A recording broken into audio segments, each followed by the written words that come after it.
To announce a major breakthrough toward achieving a better future for Syria and for the Middle East. It's been a long time.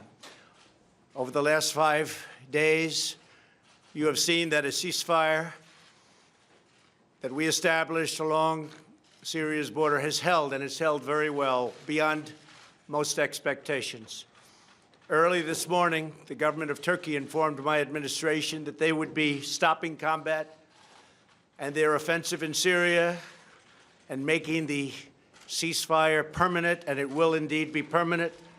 However, you would also define the word permanent in that part of the world as somewhat questionable. We all understand that, but I do believe it will be permanent. I've therefore instructed the Secretary of the Treasury to lift all sanctions imposed on October 14th in response to Turkey's original offensive moves against the Kurds in Syria's northeast border region. So the sanctions will be lifted unless something happens that we're not happy with. This was an outcome created by us, the United States, and nobody else, no other nation. Very simple. And we're willing to take blame, and we're also willing to take credit. This is something they've been trying to do for many, many decades. Since then, others have come out to help, and we welcome them to do so. Other countries have stepped forward. They want to help, and we think that's great. The nations in the region must ultimately take on the responsibility of helping Turkey and Syria police their border. We want other nations to get involved. We've secured the oil, and therefore a small number of U.S. troops will remain in the area where they have the oil. And we're going to be protecting it, and we'll be deciding what we're going to do with it in the future. In any event, by the moves that we've made, we are achieving a much more peaceful and stable area between Turkey and Syria, including a 20-mile-wide safe zone. An interesting term, safe zone. That's the term we're using. Hopefully, that zone will become safe. Thousands and thousands of people have been killed in that zone over the years. But it's been sought for many, many decades, and I think we have something that's going to be strong and hold up. Turkey, Syria, and all forms of the Kurds have been fighting for centuries. We have done them a great service, and we've done a great job for all of them. And now we're getting out. Long time. We were supposed to be there for 30 days. That was almost 10 years ago. So we're there for 30 days, and now we're leaving. It was supposed to be a very quick hit, and let's get out. And it was a quick hit, except they stayed for almost 10 years. Let someone else fight over this long, blood-stained sand. I want to thank Vice President Pence and Secretary of State Pompeo for leading the American delegation so successfully to Turkey several days ago, along with National Security Advisor O'Brien. I want to thank them very much. The American delegation negotiated the original 5-day ceasefire that ended Kurdish fighters to safely leave. It just got them to a point where, frankly, they were able, it enabled them to get out, to go and move really just a few miles in a slightly different direction. So this enabled them to do so. Countless lives are now being saved as a result of our negotiation with Turkey, an outcome reached without spilling one drop of American blood. No injuries, nobody shot, nobody killed. I have just spoken to General Mazlum, a wonderful man, the commander-in-chief of the SDF Kurds, and he was extremely thankful for what the United States has done. Could not have been more thankful. General Mazlum has assured me that ISIS is under very, very strict lock and key, and the detention facilities are being strongly maintained. There were a few that got out, a small number, relatively speaking, and they've been largely recaptured. I'm also sure that he will be issuing his own statement very shortly. We had a great talk, but we've saved the lives of many, many Kurds. He understands that. The war was going to be vicious and probably not very long.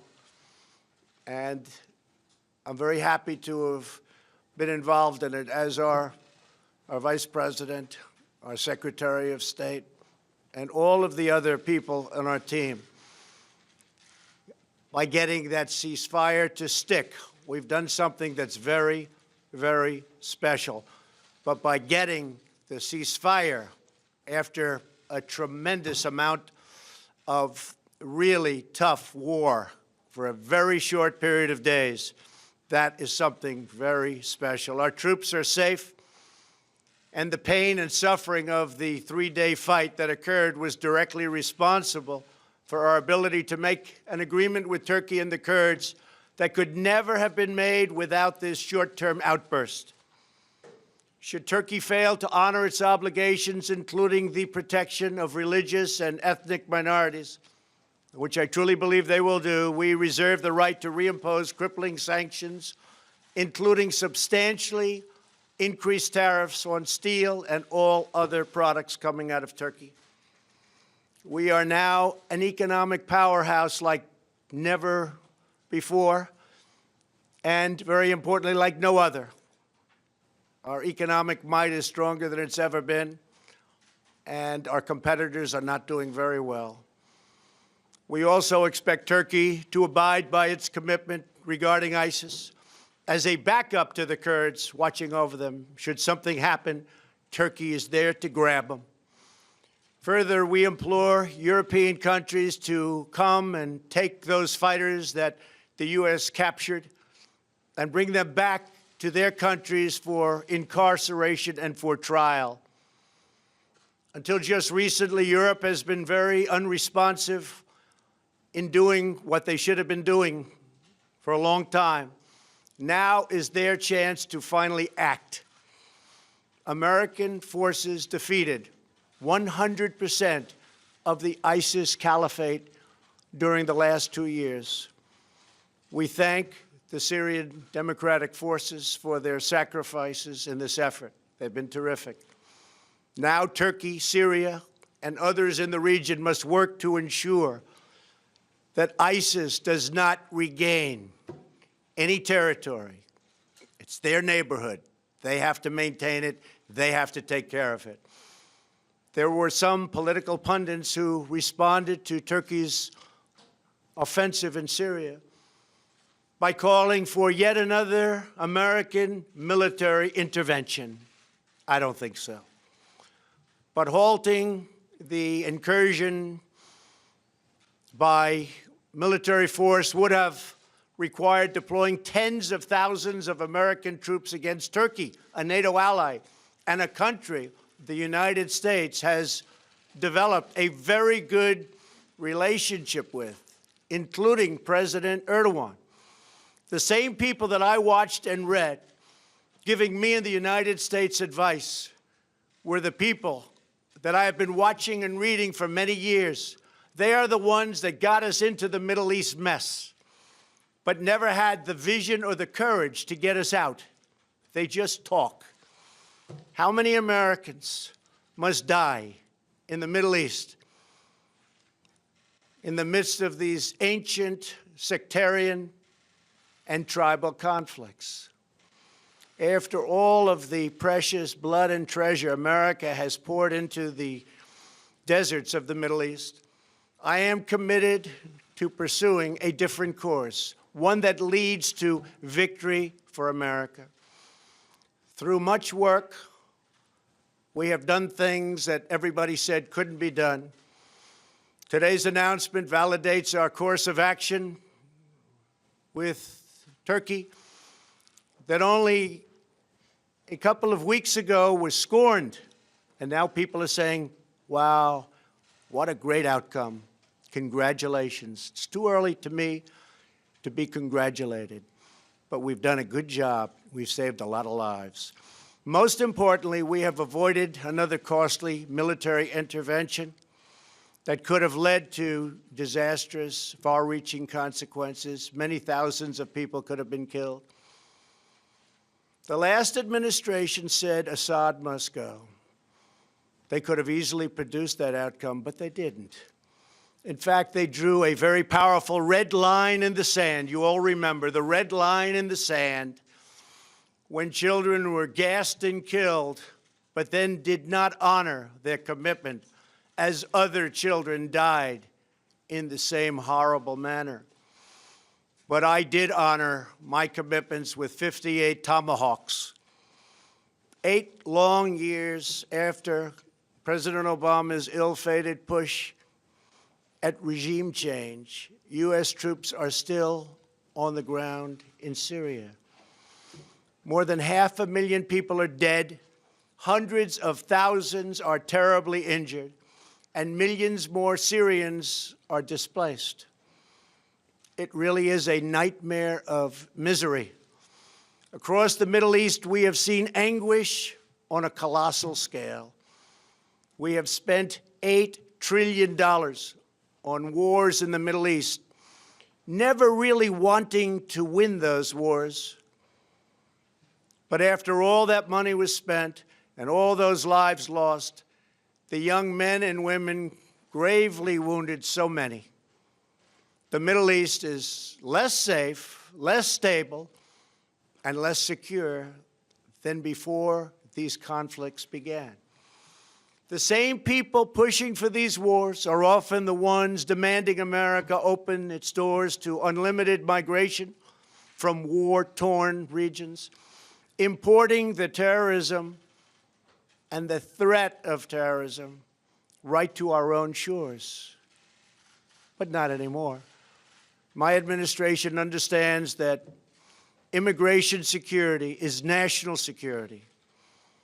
As a candidate for president, I made clear that we needed a new approach to American foreign policy, one guided not by ideology, but by experience, history, and a realistic understanding of the world.